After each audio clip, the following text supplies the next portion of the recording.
Welcome to Community and Code, the podcast where we talk to the human beings behind the commits.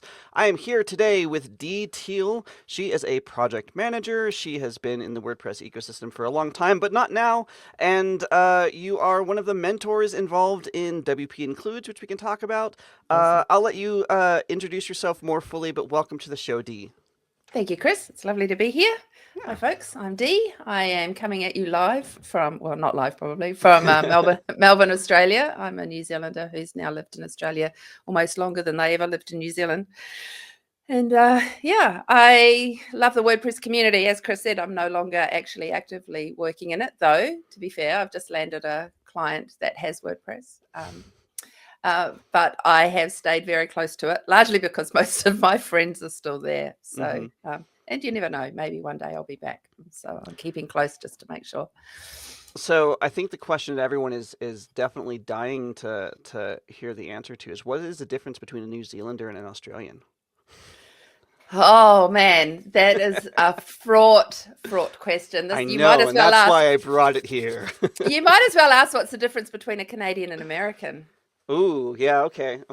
I mean, there's things I could name for sure, like socialized healthcare for one, and yes. Well, I mean, we both, New Zealand and Australia, both have that in our favour. So there are some stark differences, perhaps, between Australia. Because I as a New Zealander, would probably say that the analogy would be I would liken Australia more to America in that scenario, not because Australia is like America, but in terms of the personality, maybe.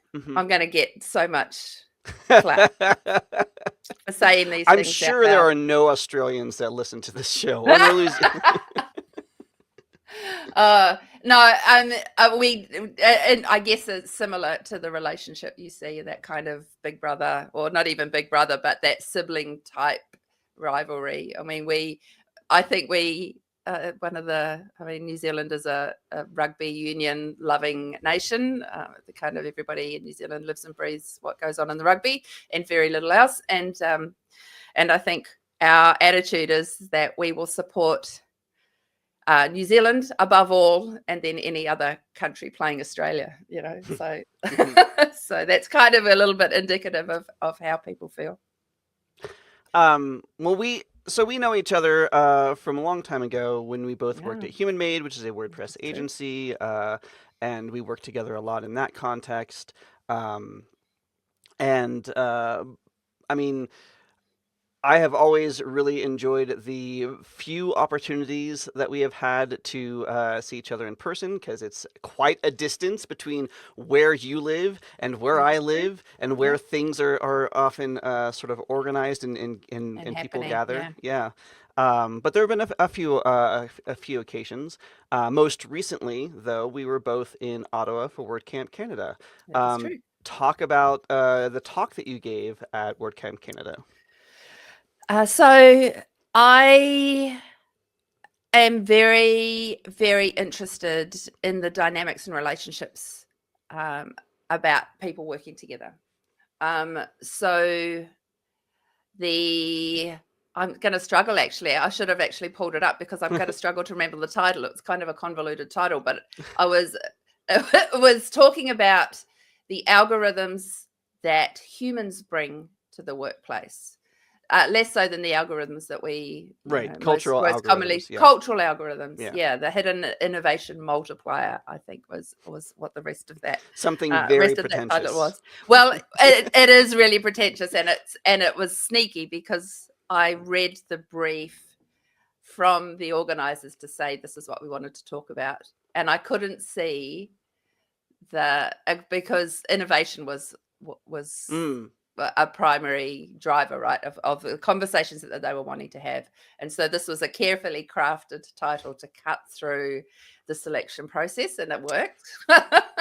And so, nice. But the whole theme of it was that sense of, particularly in this world that we work in, that is much more remote, much more virtual environments, that gives you access to a much greater diversity of cultural experience and cultural algorithms that people bring to the workplace. And so it was kind of a bit of a research examination to explore what that actually looked like and what that actually might mean on the face of people actually working together. Because Yeah. it's really interesting to me to go, well, I've got people who I'm in Australia, Asia Pacific, and so we have people working from between Australia and New Zealand, which is a result of colonialism and so a dominant white culture by and large, and then other countries working alongside us or working that we have access to that. There's a lot of workplaces that are having to navigate, okay, what does that look like when we've got all of these different cultures working together? Yeah, and maybe I warmed up that particular subject a little bit more accidentally than I had intended to by even just talking about the difference Yeah. of New Zealand and Australia and the difference between Canada and the U.S. because um, I definitely remember the. I wouldn't say it's necessarily culture shock, but it's definitely a cultural adjustment that I went through transitioning from working at a US based agency, Web Dev Studios. WordPress agency does a lot of big, enterprise level clients, and Mm-hmm. then working at Human Made, which was largely European based, but also just remote first, much more remote first, with people from like all across all the time zones of the world, Right. and there's an adjustment in expectations. There's an adjustment in, and not like expectations in terms of like the work itself, but like the things that you expect from a conversation, the things you expect from an employer or an employer-employee relationship, the And the things you things that are expect. expected of you as Yeah, well. Yeah. yeah. Yeah, and so I thought that like, and one of the things that I appreciated too about, particularly as you brought that talk to WordCamp Canada, was you actually did research on some of the Canadian sort of cultures and things that different cultures within Canada might bring to the table as well. Yeah. So when I was exploring, I mean, cultural algorithms is kind of a phrase that got coined through the process of me organizing this. It's not something that you generally, I think, would go searching and looking for and find a whole lot of research on. So a lot of the research and stuff that I was looking at was what are the kind of underlying things that happen in different cultures. And the two that I really spoke to was a Dutch one, and then one because I was up in northeast Canada. Hmm. There's an indigenous people's group there that has published a lot of information about how they do things, and they talked about the seven generations Hmm. approach to how they plan and do things, and what that is, of course, when when you hear it talked about like that, is thinking that far ahead. What is the impact of what I'm going to do going to be on not just the generation behind me, but all of those to follow, and planning accordingly. And if somebody is in your workplace and that is the attitude that they have, you're going to see their output be slower. You're going to see them be a lot more considered in the course of a conversation. And so it's important to me. We have this expectation. Here's this company. We have an underlying culture about how we work, and a lot of that will be driven by our company values and the direction that we're going, and by the culture of the leaders that we have in this group. And kind of bringing people into that, we have this expectation that people will adjust themselves to fit the culture that is, Hmm. and that is a natural expectation, I think, and certainly that does happen. Certainly know that for me, the culture at Human Made has wildly affected my expectations of culture in other places, just because it was such a transformative workplace for me. So, but when you're looking and expecting people to kind of, I heard somebody talking about the melting pot. You expect everybody to come in and Yeah. adjust themselves and fit themselves to what you're in.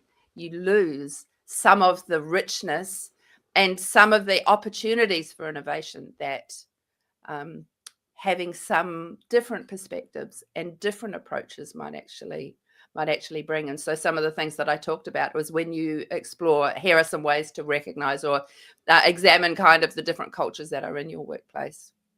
Here are some of the ways that might be useful to leverage. Yeah, it's Yeah. kind of, Yeah. No, I remember the melting like. asking the question or making the observation during your talk or during the at the end of the Q&A section, because growing up in the United States, it's almost part of the, I think, academic curriculum to conceptualize the United States as a melting pot where we Mm. have lots of people coming from different cultures and whatever, and we make the thing that is America. We make this project right together, um, and one of the insights that I got from your talk was just the idea that, or the suggestion that maybe not that, maybe maybe maybe we don't melt all of those things in a pot. Maybe we celebrate those differences and those voices because they bring new things to the table. Yeah. Yeah, I can't remember if this was something somebody said in the context of that talk or in the Q&A that we were talking about, but I was thinking that melting pot thing really, really struck me. And I was kind of like, my thing is, what if it was more like a tapestry when you've got Yeah, all these different things that are weaving yeah. in together? And I kind of remember if somebody said that. I think somebody might have said it, something like that. But that sense of we all bring something, Hmm. we all recognize that what everybody brings is valuable, and that the picture that we make with everything is much more compelling than if we just I mean, you remember when you were playing with Play-Doh as a kid, right? And Hmm. you've got all these different colors and you put all these things together, and the more that you mix them together, the more ugly it gets. It's that Hmm. that Hmm.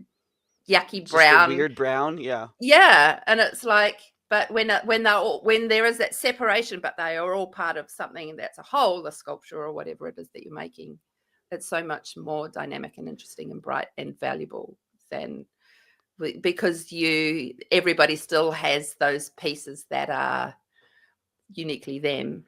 It hasn't just become this homogenous lump of, which is I mean, it's an interesting thing to talk about in the current dynamic, right? Right. Where Yeah. Yeah. where certainly when all of the things that we see outside of America and what's going on there, it's maybe politically dicey to talk about, but that sense of that homogenous, or this other culture, the white culture, is so Hmm. much more prime than we're losing that sense of the melting pot. Yeah. It's like, oh no, we absolutely can't possibly, and so that we need to separate rather than and then bring together, and it's heartbreaking to watch.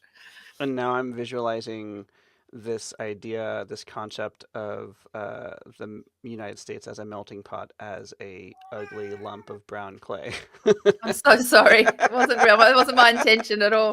No, I mean it's because I like it's interesting to think about in those different terms, and even like you don't even have to like look at like this idea from like such a sort of broad high level like perspective, because it's most of the time it's the little things, it's the little interactions that are just things that you don't necessarily expect, or communication patterns that are different between people. And when you are operating at a much more global level, like I think you and I both were at Human Made, um, then it brings these things into the focus more, and you need to learn how to communicate in a way that is a little bit different. Is that where you sort of started getting this interest in this kind of idea? Is through Absolutely. our work together there? Yeah, it was. Sorry, I've got a cat here who's trying. I'm trying desperately to make sure she doesn't stand on the things that will turn off the computer. Just sit on your bed and be cool. Yeah, it was the event that we were at, the meetup that we were at, where we did the cultural. It wasn't cultural sensitivity training. It was Mm. implicit bias Yeah, training. yeah, yeah, yeah. Okay, yeah, yeah, yep. That was in Sri Lanka. Yep, That was in Sri Lanka, yep. and I was wildly confronted with my own racial bias. Now, I grew up in New Zealand. We are multicultural, mostly with, New Zealand. We call it the Maori word in New Zealand is Pākehā, so the white people are the Pākehā. So I am Pākehā, and um, as people will know, the Indigenous culture in New Zealand, or the Indigenous people in New Zealand, are the Māori, but there are also a lot of Pacifica people, so people from Samoa, the Cook Islands, Rarotonga, or all of these other places, and there is a lot of work being done. They are by no means perfect, but there has been a lot of work done there. But what I hadn't realised is, I have a boomer dad. Still with us, love him dearly, has some what we would consider now very old-fashioned attitudes. And I recognized while we were in those sessions in Sri Lanka was that I was racist, that my underlying attitudes and that my underlying biases were very much again, my bias was against people from India or people from the islands, or the brown people were. And I was horrified because that was not what I wanted to think intellectually, but this had been so and so deep in me. And so having to learn and recognize that, and then do the work around confronting that. And we all have biases. We all have. And so there's interesting places that you can go if you're interested to go, well, what are my biases? I grew up deeply religious Christianity. So then, of course, you come with some biases there around the queer community. And so I think in my mid to late 40s and now here in my 50s, it's like there's just been this radical transformation kind of inside my head and heart about the value of people. And I think that some of that passion that I have for, DEI initiatives and for this kind of work, and going, well, let's just examine that a little bit more, and trying to show people the value of what other people and cultures bring. And let's just not always assume that because we have these attitudes in our head that our attitudes are right. And then, so a talk like what I delivered in Ottawa, and then I've done, others as well along some of these lines, is all geared towards, I just want to open people's eyes and go, hang on just a second, confront the own log that's in your own eye, and then you start to be able to see stuff in other people. You go, oh, and then be able to say, oh, well, that you bring that to us, you bring that into our workplace. Let's celebrate that. And when people are seen and recognized, not just because of how they fit into this square, or how they fit into your environment or how they fit into your culture, but understand that in your culture you recognize and celebrate and value theirs, engagement goes off the chart, because people are just like, oh, I'm seen and I'm valued for me, not just because of what I can do. Yeah, that particular implicit bias workshop that we shared together, like I also have very distinct memories of that in particular. I The thing that I took away from that the most, that I didn't expect, because there are things like going into it that, like, I'm a white male cis presenting individual living in the western part of the United States. Like, I understand my privilege, and I understand how I grew up and where I grew up, and the relationship. And so I expect certain things about how I was raised and what my culture was growing up, and my experiences and whatever. And so there's certain things that I expect to find from something like that. Right. What I did not expect to find in myself was that I was so deeply, and honestly still am, deeply biased against gun owners and gun ownership. Oh, wow. Yeah. Like Yeah. it's like there's something, I don't know, deep inside me that just, like, it's like I have an immediate picture in my head, and I immediately have an impression that I have over people, and an expectation. And then, like, a friend of mine, a fellow developer, someone who I had known for, a couple years, says, like, well, I own a gun. And, like, And how confronting is that? You go, so all of the noise in your head about what these people are like, and you're like, but I know you, and right, I and like you're not you. bad. I know, right? I mean, I come from a country where we have serious gun control, and again, I Yeah. don't want to turn this into a political discussion Right, about that, right. but I got confronted with a very, very similar experience.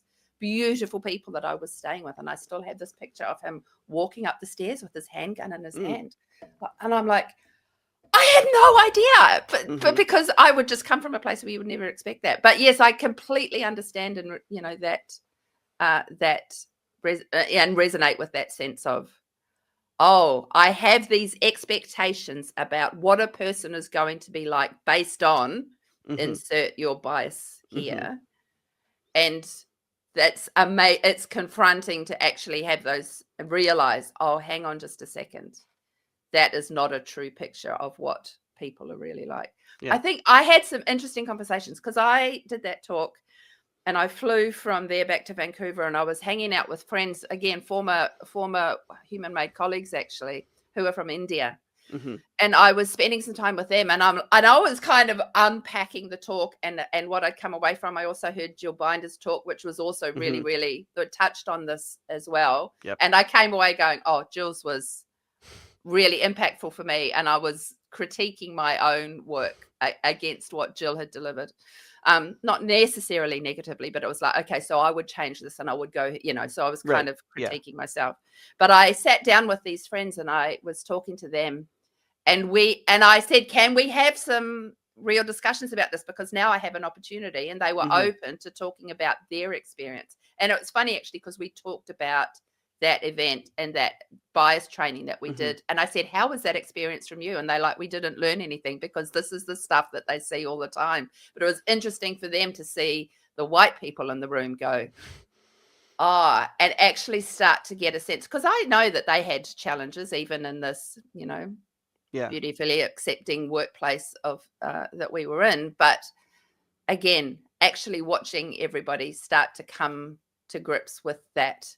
Like, I cannot recommend companies, and if there's one thing anybody takes away from this conversation, I cannot recommend highly enough putting your teams through implicit bias training like Yes. this, Yeah. because that sense of, and I know empathy is a word that's getting a bad rap at the moment, but that sense of having an empathetic workforce that goes, oh, somebody might be seeing something different in this experience or this problem than I am. Maybe what they bring to it might actually be helpful, rather than me expecting them to shift to solve the problem the same way as me. Like, that was one of the things that came away, was how do people solve problems differently? I think one of the other algorithm, in inverted commas, the cultural algorithm that I talked about was this Dutch one, where it talks about the dikes and I've even forgotten the word, the way that they structure the landscape to make sure that the water stays out, right, because it's such Mhm. low-lying land. And in order to do that, towns and villages and local people had to work together to do it, even if they would normally be feudal. Mhm. And so this whole sense of consensus building is something that lives very, very deeply in them. So the people building, who are working within a team to build consensus versus an autocratic group that will be like, well, the boss says this is the way we go, here's where we go.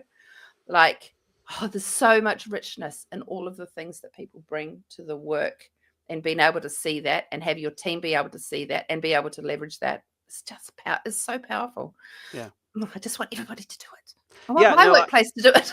Yeah, I mean, I agree, and I think that it's important too, because there's so much. There's also like data about Sure. like how diverse teams are just more productive. But to Right. your point at the top of the episode, where like there's so much pressure to conform to those groups, it's like unless you are intentionally allowing for and respecting these diverse voices, that maybe you are making hiring intentionally for those Oh, 100%. diverse perspectives, if you are then expecting them to just conform to the rest of the company culture or whatever into this melting pot, then you're not really going to get the benefit, the full benefit of having these disparate voices. Yeah.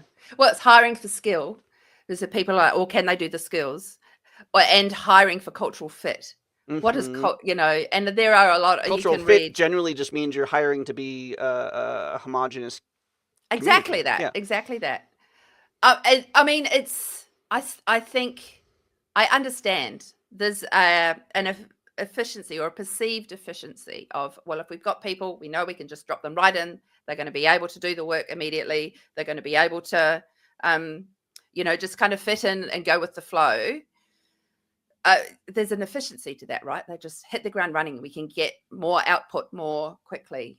But it's like, what are you losing? What if there was just that little bit more time to actually be able to evaluate people, and what are they going to add? What are some of our other problems? What just having that kind of bigger picture.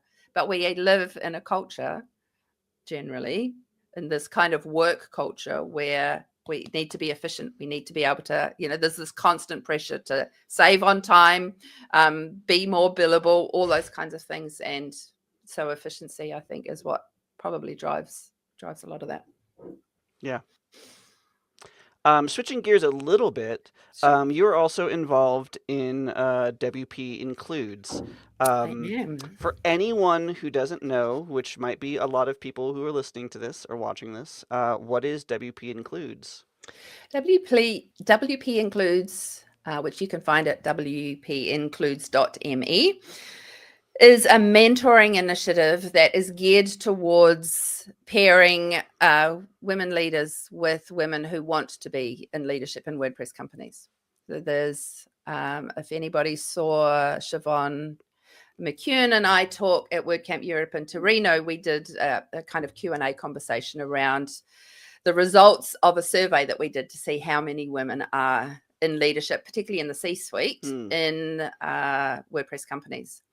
And the numbers are very low. They are disproportionately low in comparison with C-suites in other tech industries. We talked a little bit about why that might be. A lot of the early WordPress companies were founded by men.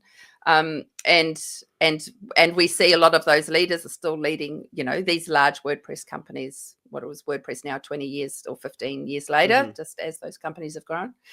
And so Siobhan and Francesca Morano started this initiative, and then I kind of managed to scooch in on their coattails, and I'm helping kind of manage. We're just about to go into our third cohort of mentors and mentees, and it's we kind of run it over a sort of 3-month period where the mentors and mentees just get together and talk through. So it's almost this coaching element of trying to get more and more women, with being able to focus and set their intentions and their direction and be supported in this community of women who want to see more and more women become leaders and be kind of released into some of these areas that they might not feel at this point that they are ready for. So it's just this really great supportive group of women helping women and non-binary or so underrepresented groups. Is it one mentor to one mentee that you're Correct. working with at a time? Okay. Yeah. So it's great. You start to build this relationship, and certainly for me, the relationships have been ongoing after the the cohort officially ends.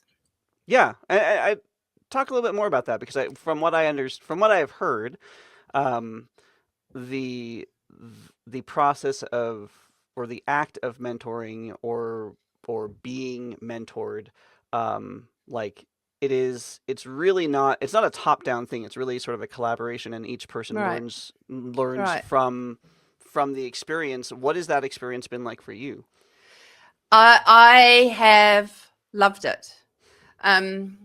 So I've probably had more contact or ongoing contact with one of my mentors than the other, which is, just the way that life goes, I would say. I think what people bring to it will certainly inform what they get out of it, and what they contribute, and how that conversation goes. I think certainly informs the kind of results that you will get. I think one of my mentees has already shifted gears, has already taking on more leadership within her current role, and is ambitious for more. And so a lot of the conversations have been around, okay, so here's where I'm positioned now. What are the things that I need to adopt and grow into so that I'm ready when opportunities come up? And I can very much see that those opportunities will come up for her. She's amazing.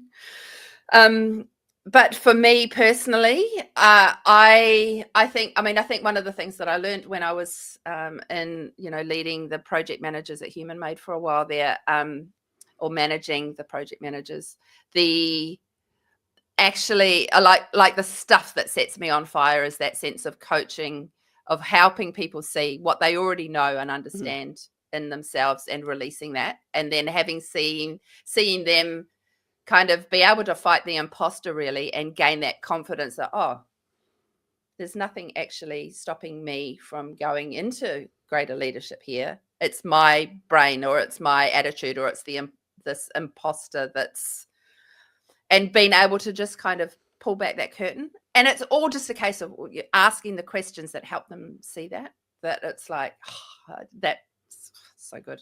So I highly recommend anybody who has the opportunity to sign up when the form goes live for the next cohort. Absolutely get yourselves in there if that's the kind of thing that you're wanting to do.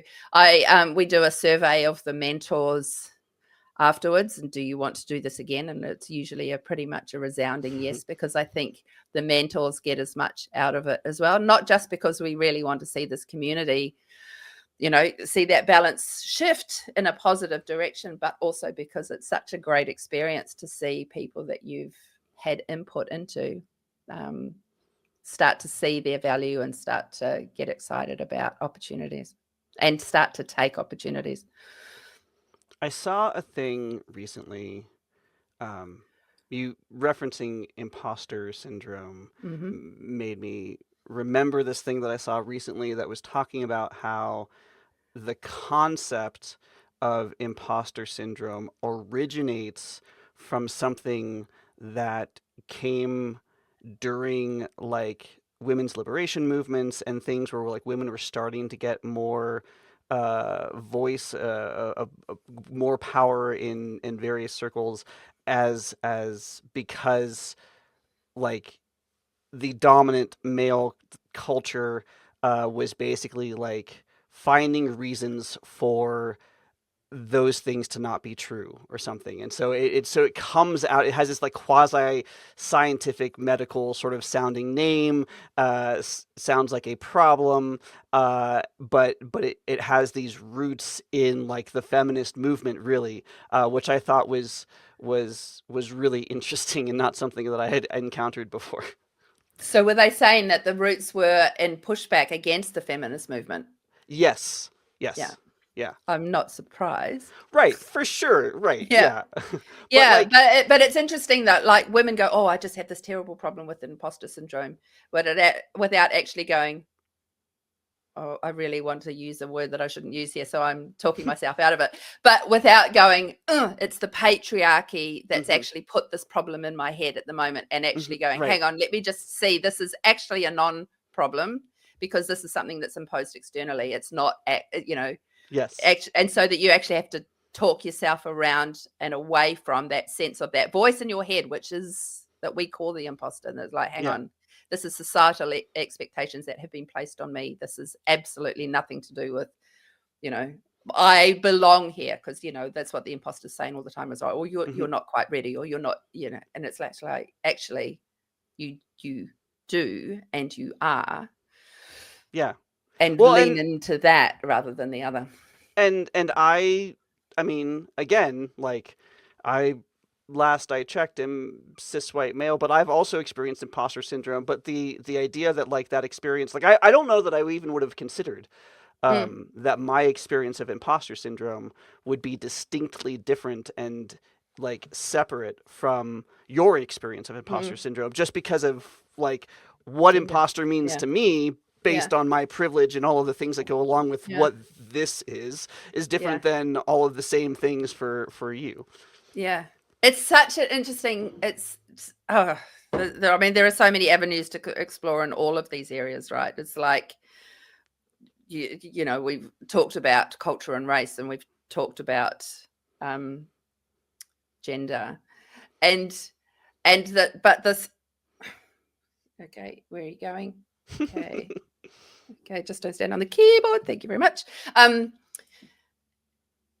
It's all, it's the core thread through all of these things is the othering, right? Is Yes. someone that is different from me, I need to protect myself or my position, and so that all of these areas where there is privilege, that whichever dynamic we are fighting against or being resisted by, comes down to this: oh, well, I've got something to protect here, and others need to stay away. And it's it's infuriating, because it's like, if everybody could just see just the value, and that there is enough. I mean, one of the things that I absolutely love about the WordPress community, and it's something, I think my first WordCamp was WordCamp Gold Coast in 2011. So what's that, 15 years ago, 14 years ago. And so I heard somebody casually say, isn't it wild that here we all are competitors, effectively, in an environment, and it doesn't feel like that at all. And I think that is one of the things that has kind of it's one of the threads that's kind of pulled me into this, and why so many of my friends are here, and why I've pulled friends into the WordPress community. And because that sense of, there's enough in this community. There's enough. And I think some of the dynamics of the past 12 months have suggested perhaps there isn't. And I'm like, but there is. Yeah. There's enough. And this whole sense of, well, if I'm trying to protect my corner, and the way that I'm going to do that is by is exclusionary. It's disappointing to me. Yeah, when I flipped over to Blue Sky, as the place that I go other than the platform thing. formerly known as Twitter, Yeah. one of my first, and I still don't know what they're called, so I'm just going to call it a bloot. One of my first bloots was equity does not mean you don't, like, someone else is getting your piece of the pie or a bigger piece of the pie. Equity is saying, hey, there's pie over here. Do you want some? Yeah. I wish more people could see that. Yeah. Yeah, that my brain. I had a thing I was going to say besides that, but now it's completely escaped. But what I will say, oh no, I remember we were talking about competitors. You're mentioning that the WordPress community and a room full of competitors, but it doesn't feel that way. One of the first guests that were on this show was Roger, who is chief something or other, head of something or other at Kinsta. And I work at Pantheon, and ostensibly we are like competitors. And like, this isn't a Pantheon show or anything, but like, there was a little bit of I felt trepidation from him, especially since it was like one of the first episodes. Just like, is it okay? Like, oh, we invited. That's what it was. Like, we invited him. When we were at WordCamp US, we had a video crew at our Pantheon booth, and we were doing these things called web sessions, which actually are starting to go up on the internet now, where we were interviewing people and basically asking what makes the web work. And I thought, because I had just had a recording with Roger on my podcast, I'm like, he would be a great person. He's here in the room. I can just go over there and grab him and sit him down. And he's like, is it okay that I have a Kinsta shirt? I'm like, dude, we don't care. Like, we are like, this is not. That's there's enough. Like, the people that are interested in Kinsta might not be interested in Pantheon, and the people that are interested in Pantheon might not be interested in Kinsta, and the people that are interested in both might be interested in both, and they want to know what the best thing out of both things is. Like, that's okay. Yeah. It's interesting because the company that I work for is a craft CMS shop. So I left Human Made and joined them 2.5, nearly 3 years ago. And so that's been an interesting experience, is kind of looking at other communities. It's very, very different community than WordPress. It's open source, but yet still very much made, owned and operated by Pixel and Tonic, the company behind it. And the people's attitudes around WordPress is very different sometimes in the craft community. Sure. And the things that make craft are different than the things that make WordPress. And there's been some tension around that for me sometimes, particularly because I am still such an ardent supporter and enthusiast for WordPress. But it's been I've have a client that has worked with us, had gone to WordPress and is coming back to us, not specifically to craft, but I'm actually starting to see more WordPress um, uh, websites in our portfolio. And Mhm. so I'm quietly loving the fact that we have, I'm sure my boss is probably not keen that I am publicizing that there's more WordPress in our portfolio, because we are such an ardent craft shop. But it's quite fun for me now to be able to kind of jump back in to a little bit more WordPress and be back in the back end of WordPress, other than just on my own site, which of course is still WordPress built but not published to very often at all Mm. anymore. But yeah, that's been an interesting dynamic, is actually seeing how other CMSs work. I mean, of course, Mhm. for a lot of the case, they all do the same thing. But also seeing how other communities work. Yes. And I actually just spent the last 2 days in the Tessitura community. I don't know if you're familiar with Tessitura. It's a software CRM Okay. / ticketing thing for the arts and culture community. So Interesting. that's been interesting, is seeing how other communities function. And I won't lie, the Tessitura conference, there's a lot of content in there that is not really touching me. I have a client that uses it, and that's why I needed to be there and so I was there for some of the tech parts of it. But it was really interesting being in a room full of theatre nerds who are also, and in some cases, tech nerds as well. And yeah, so I think one of the things that I really love is community, actually. Mhm. And I'm not a super extroverted person. I can function very, very well and certainly present with extroversion. But that for the 2 days, I was getting home at the end of the day and I'm like, oh, I'm all peopled out. But Yes. what great people. Like, I spent an hour sitting over lunch yesterday talking about musical theatre, which anybody knows me knows that that's something that I absolutely adore. And so yeah, I'm not sure where I was going with that, other than there is that sense of enoughness in other communities, I think, as well.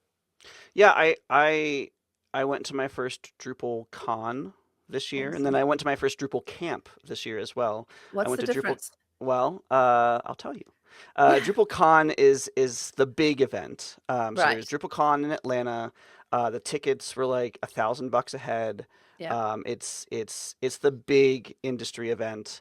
Right. Um, and so it's comparable in scale and talk tracks and whatever to the flagship WordCamp, so WordCamp US or Right. Yeah. EU, Yeah. whatever. And Drupal camps are much, much, much smaller. And those are the local The community local ones. things. Yeah. Yeah, so Yeah. that's more like your local WordCamp, whatever. Right. Um, so I went to Bad Camp, which is Bay Area Drupal Camp, which also has probably the coolest Drupal camp name. I'm like, Um, that's just one letter away from Bandcamp. I love that. That's one um, time. and I was presenting at Bad Camp actually, and I went to Drupal Con in Atlanta this last year, and I it's very interesting being the WordPresser in the room full of Drupal people, Right. um, but also one of the things that jumped out to me immediately at when I went to DrupalCon was how much it didn't feel different. Like Right. it felt like the and I've said this before on the show. Um, one of the first things that I saw when I got there was they had a like a panel thing with a bunch of different stickers, and one of the stickers is on the website, and it says, "Come for the code, stay for the community." Yeah. And that's part of the inception process of how this podcast came to be, was just Yeah. that idea, and the fact that like that resonated so strongly to me from a completely different perspective. Like Yeah. that is the reason why I have been in the WordPress community for as long as I have been. Exactly. Um, Yeah. Same. and so seeing that, oh, the Drupal community also has this thing. And then obviously over the course of the week, I got to talk to people and have these Hmm. conversations. Like it really is like we're all just people and this is Yeah, all just software. And at the end of the yeah. day, we're doing the same things and more Well, the stuff that voices. endures is the people, right? Yes, yeah, Yeah. yeah, and the things that we can learn from each other, and yeah, and I think that's kind of beautiful. I love that. I think one of the great shames for me that's kind of post COVID is that our local community has really, really struggled. Our Hmm. local WordPress community Yeah, and yeah. has really, really struggled. And I was talking to the Tessitura, or the group that I was sitting with at the Tessie conference yesterday, and was talking about, so what are, their community. So I'm sitting here going, oh my goodness, now I need to get back into choir. Like I haven't sung. I came to Australia to sing, and I haven't sung really since I moved to Melbourne. It's about 13 years ago, and I'm sitting there with all these people just buzzing with that energy of I need to be doing more of this, and generally sit in a tech conference and go, yeah, I really need to be singing anyway. Apparently Tessitura has a choir, not in Melbourne. Anyway, the long story short is that they're struggling with some of those same things. Yes, they had a Tessitura meetup group that is just struggled. I Yeah. mean, I think Melbourne has struggled. We were under lockdown for so long, and I think that has definitely impacted the psyche of Hmm. but also because so many more people are remote, it's harder to get people out of their houses Yeah. to an event now. Yeah. And I think that's one of our, certainly locally, one of our great challenges as to how do we zhuzh that up. Yeah. And part of it is also exhausted leaders and not finding any kind of rising leaders who are like, oh, I'll take that on Right. and let's go for it. So that's one of my hopes, so that someone will rise up in Melbourne and go, yeah, I'm ready. Let's do things, because I will happily go along, but I don't know how much juice I've got to be Yeah. organising meetups again. Yeah. For sure. Yeah. Same. Same. Yeah, Well, thank you, Dee, for coming. pleasure. And before we go, where can people find you on the internet? They can find me at Dee Teal, D-E-E, teal.com. They can find me on thewedprincess.com on Blue Sky. They can find me at wpincludes.me or on the Future of Team podcast that I do with my friend from Canada, James Giroux. Awesome. Well, again, thank you for joining me on My pleasure. this podcast. Go check out Dee's podcast. I definitely want to listen to Dee's podcast as well. We And talk about a lot of these similar things: yeah, workplace, leadership, management. So there's no code talk, because I can't talk code. It's been 15 years since I touched any. I mean, I figure there's enough code tech podcasts Yeah. out there that if that's what you're looking for, you can find it. So people. Yeah. Well, thanks, Chris. It's been absolutely lovely to be here. Yeah, it's been lovely to have you on, and for everyone else who's watching or listening to this in the future, we'll see you on the internet.